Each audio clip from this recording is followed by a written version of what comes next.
फिर दिन हुआ पुरानी रात का, करे सौ शुक्र हम खुदा की जात का, खुदा की जात का, नया फिर दिन हुआ। आज की आयत, उस नेमत से गाफिल ना रह जो तुझे हासिल है। पहला तिमोथियस 4:14 आयत। अजीज़ों, आज बच्चों की एक नज़म पहाड़ और गुलहरी पढ़ते मेरी निगाह इन अल्फाज पर रुक गई।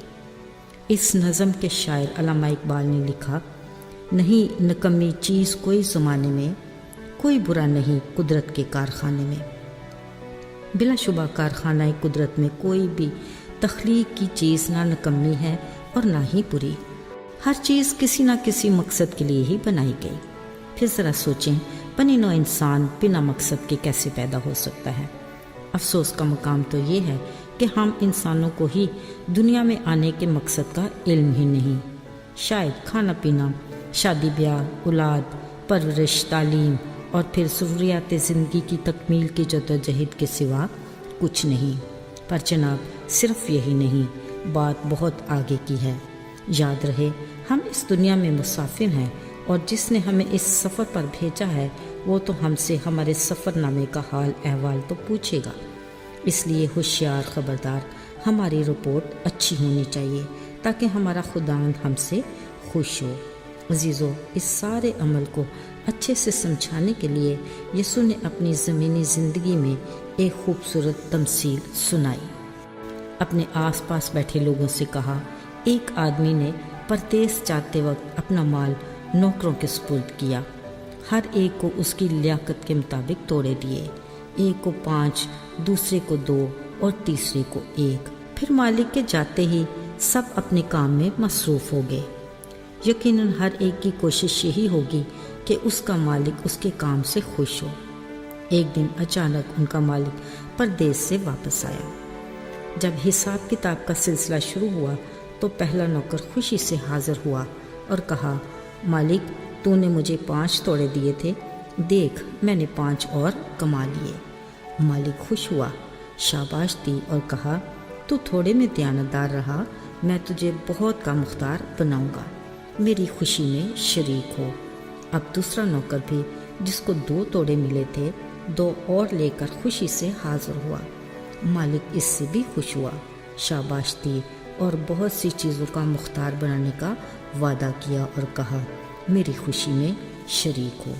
अजीज़ों, अब बारी थी तीसरे नौकर की। मालिक खुश था कि अब तक की रिपोर्ट तो अच्छी है, यकीनन उसकी तीसरे के लिए भी अच्छे की उम्मीद होगी।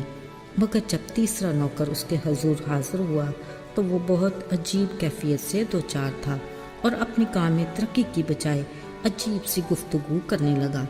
कहा, आए मालिक, मैं जानता था कि तू सख्त आदमी है, जहाँ नहीं बोया वहाँ से काटता और जहाँ नहीं बखेरा वहाँ से जमा करता है। देख, मैंने तो तेरा दिया हुआ तोड़ा डर के मारे ज़मीन में दबा दिया था। जो तेरा है वो हाजिर है। इस गुफ्तगू से ही हम बखूबी अंदाज़ा लगा लेते हैं कि उसका क्या हाल हुआ होगा। उसका 1 तोड़ा लेकर 10 तोड़े वाले को दे दिया गया।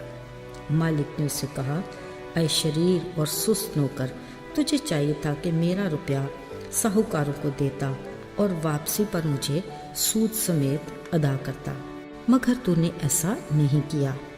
अफसोस, वो अपने मालिक को खुश करने में नाकाम रहा। उसने हुक्म दिया, इस नकम्मे नौकर को बाहर अंधेरे में डाल दो, उसका अंजाम रोना और दान पीसना है।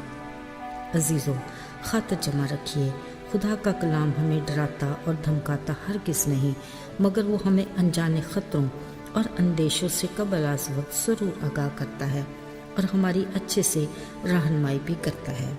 उसने हमें बेशुमार नेमतों से नवाजा है। वो चाहता है कि हम उसकी दी हुई इन सलाहियतों को बरूए कार ला कर ना सिर्फ अपने लिए बल्कि अपने घराने, दोस्त अहबाब, कलीसिया और बहुत से लोगों के लिए बरकत, खुशी और तरक्की का बायस हों। खुदा की दी हुई नेमतों का शुक्रिया अदा करने का बेहतरीन तरीका ये है کہ ہم اپنی صلاحیتوں کو اس کے نام کے جلال کے لیے بھی استعمال کریں تاکہ ہم بھرپور زندگی گزار سکیں۔ پھر جب ہمارا خداوند آئے تو ہمیں شرمندہ نہ ہونا پڑے، بلکہ ہم اپنی صلاحیت کو سود سمیت اپنے مالک کو لوٹا کر اس کی خوشی میں شامل ہونے کے حقدار ہوں۔ آئیے دعا کریں۔ اے خداوند، ہم تیری دی ہوئی نعمتوں اور صلاحیتوں کے شکر گزار ہیں۔ توفیق عطا کر کہ ہم انہیں سمجھ سکیں، حکمت عطا کر کہ ہم ان کو تیری مرضی کے مطابق تیرے نام کے جلال کے لیے استعمال کریں۔ ہمیں فضل دے کہ ہم تیری خوشنودی حاصل کرنے میں کامیاب ہوں۔ ہمیں برکت دے، یسوع کے نام میں، آمین۔